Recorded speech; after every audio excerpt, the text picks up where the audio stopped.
Over the last few episodes, we've been discussing Hayden Panettiere and the struggles that she had with her life, from postpartum depression to bullying, anxiety, substance abuse, and the other types of abuse that we know happens.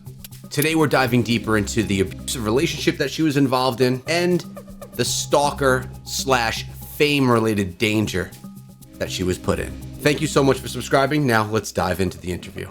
You talked about this and you were mentioning it to me earlier. You talked about, surviving your abusive relationship with your ex. Yes. And I wanted to ask you about, because like I said before, it's like every time you go further in the book and deeper in the book, I can tell that you know your truth and you know who you are. And as you said earlier in our conversation today, you were like, but I don't know if I'm always good at knowing or trusting my gut or following through on it. Yeah. Why do you think that is? I feel like I've let myself down so many times and let other people down so many times. And I've just, I worked so hard to create this incredible life and career, and I basically burnt it all to the ground, essentially, and had to, start climbing up that mountain. And it happened, more than once, and having to try to get out of my own way was the most difficult part of it. It was almost like I would self-implode and destroy something good that I had going on before anybody else got a chance. I'll tell you, throughout this entire interview and all the previous episodes that we've done, she's very aware, self-aware of where she was, how she made mistakes, and what was going on around her. Which is why I mentioned in one of the previous episodes that she clearly has done a lot of self-reflection, found herself in a better place, apparently, and probably got herself some therapy along the way or some type of help. It was like, instead of setting myself up for failure, I knew I was going to fail. So I was going to just, it might as well happen sooner rather than later. And it made me stop trusting myself. I mean, I wasn't even raised to trust myself, as I said before. Like, my instincts, aside from my instincts as an actor, as a human being, I was not I was not taught to really trust myself. I was taught to trust these people around me. It's been a really long road and a really hard road, and a really stressful road, trying to get back to that trust I had at one point when I was younger in myself, and how, knowing how important it is that you listen to yourself, that you listen to your gut. Every time that I have not listened to my gut, I have always regretted it. I found myself in a terrible position. The abuse, the fact that I allowed this person not only into my life, but for how long I put up with it. And this is a topic that is, I've been journaling a lot about it, trying to organize my thoughts and my feelings. And I did journal last night, and for the first time, I really feel like I was able to put into words what has been going on for the past decade of my life in regards to the abuse. And you could see, she just said that she was journaling last night. So this healing, this self-reflection is something that was, as of 3 months ago when this interview was posted, it was still going on. And she was still trying to put things in line and understand where she was, where she felt, and what her feelings actually were. And I was actually going to ask if I could read it, because I think it's really important. This topic is really important for me to word properly, word well, and so that the people listening really understand what I'm saying. Please, yeah. It took me a long time to finally see the situation clearly. I've had to do a lot of soul searching and therapy around this topic because allowing somebody to get away with harming me was so unlike me. The more I thought about it and analyzed it, the more connections I made between the abuse I was allowing to transpire and the abuse I've gone through in my past. They say that you end up marrying one of your parents, and no, I'm not married, but I found a very interesting connection between this abusive behavior and my mother's abusive behavior. Now, in a previous episode, we did discuss her relationship with her mother. She would call her mother her manager. And it turns out that her mother cared much more about managing her than mothering her. That, I believe, was in the first episode of this series that I put out if you want to go check it out. Let's continue. Even though they would both shake their heads and say I was crazy to think there was anything similar about the two of them, there definitely was. I realized that I was more afraid of being alone than being abused. And in order to be around that kind of behavior, it took me dulling my senses and numbing myself with substances in order to silence that rational voice in my head that was telling me exactly what was going on and the many reasons why I needed to get myself out of this toxic relationship and as far away from this person as possible. Somehow, every time I found the strength to get away from my abusers, they would always find their way back into my life one way or another. It was like being on a hamster wheel in this endless dizzying cycle. And the craziest part and the hardest part was to understand was that the physical abuse would come out of left field, but it was always when he was drinking, same as my mom. We could be dancing and joking, and then a switch would flip and suddenly it was on. Something would snap and it was like watching a predator suddenly smell blood. I was dealing with this Dr. Jekyll, Mr. Hyde situation. I tried to fight back in every way that I could think of. I took every approach from standing my ground to attempting to calm the situation to running and hiding from it until he sobered up. Then, once he was sober, that good part of him would be back and he would see the damage he had done and he was devastated and apologetic and it seemed so honest and genuine that I was torn. I thought back to everything I've done wrong in the past and the forgiveness I was shown. So I think a part of me felt an obligation to be just as forgiving. I desperately wanted to make him a better person. I wanted to fix him. I'm a really strong person at my core, and anyone who knows me was shocked that I would ever allow anything like this to happen. I have this bright, powerful light in me that comes on, but then it would dim around that kind of intense conflict. I found myself trying to be smaller and weaker just to avoid a battle because there's no reasoning with the unreasonable, and as strong as I am, I couldn't physically stand up to a grown man. I know I have a big heart, and I always try to see the good in people so much so that it's been to my detriment at times. The worst part was that by allowing the cycle to continue, it hurt the people I love who came to my rescue, and I cannot allow that to continue to happen. In order to finally get off the hamster wheel and put an end to the cycle of abuse with him and with other toxic people in my life, I had to remind myself how strong I am. I had to envision the life I want for myself, and most importantly, I had to take accountability for enabling unforgivable behavior. And that was real. That was new. That was fresh. And you could tell that it was emotional for her to share that. That's about as deep and intimate of a look into her feelings as we can get. Yeah, one step at a time.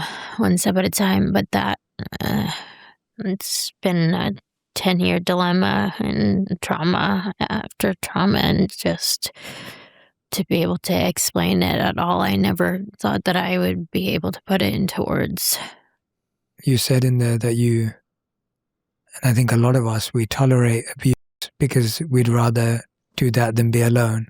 And I think when you look back on that, you can beat yourself up to say, why didn't I leave earlier? And as you were saying, like, I'm stronger than that. Like, why wouldn't I stand up for myself? And at the same time, there has to be a sense of compassion for oneself to say you're just doing the best you could in that moment.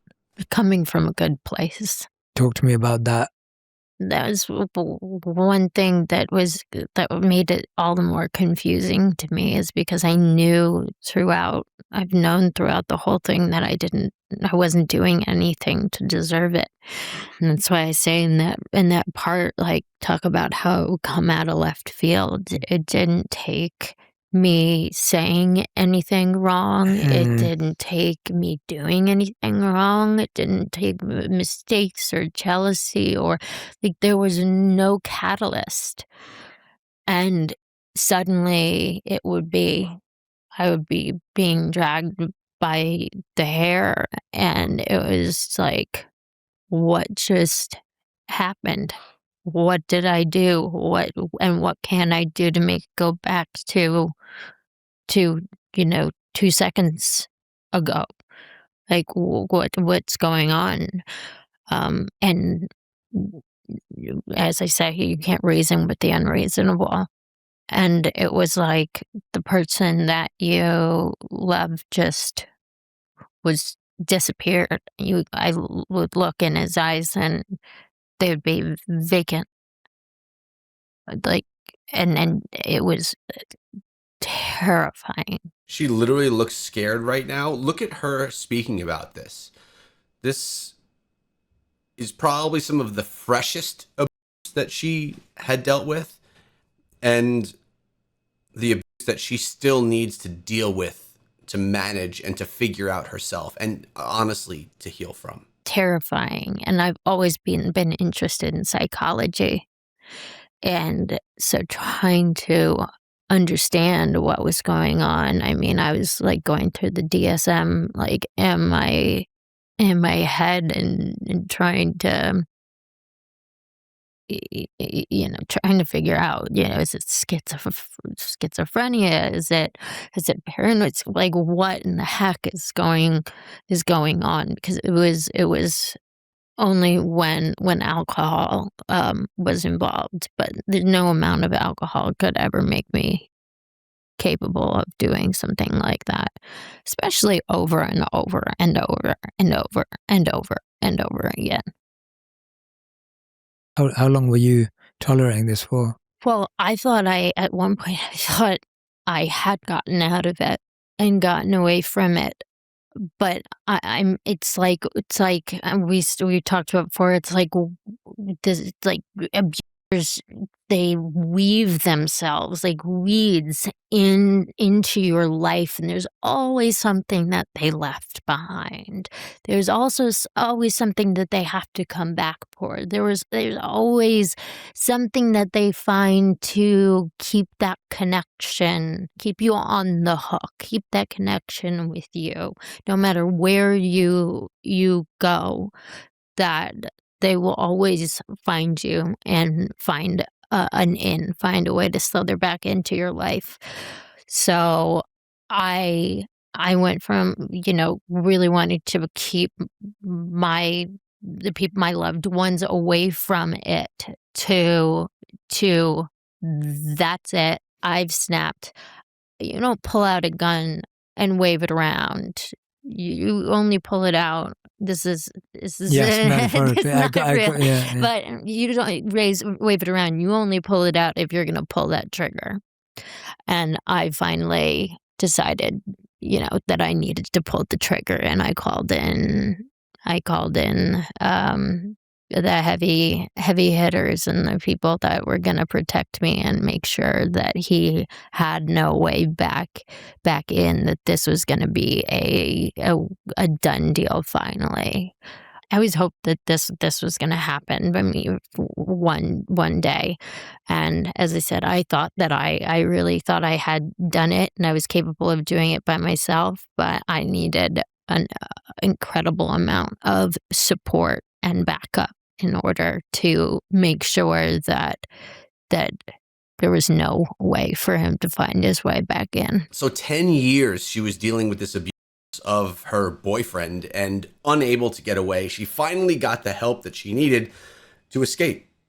And then she still had to deal with stalkers and other types of dangers that she's about to share with us right now. You write about in the book how you had a stalker, and through the isolation, through the, and I'm just like, It just keeps getting better. how does that feel to be going through grief, to be isolated, and then be dealing with that on top of everything that you've gone through that you shared today? They have that saying, when it rains, it pours. I feel that all the time. We go through periods of times where things are great, and then everything will go wrong all at once. And I don't know if it's Mercury in retrograde or the something in the air. Like, what is going on to make all of these things happen all at once? But the experience with him is the man who stalked me was terrifying. And this man was not just a stalker who was a big fan. Like, he was genuinely mentally unwell, and leaving a message after message about how he was going to bring his katana sword and decapitate, and he was.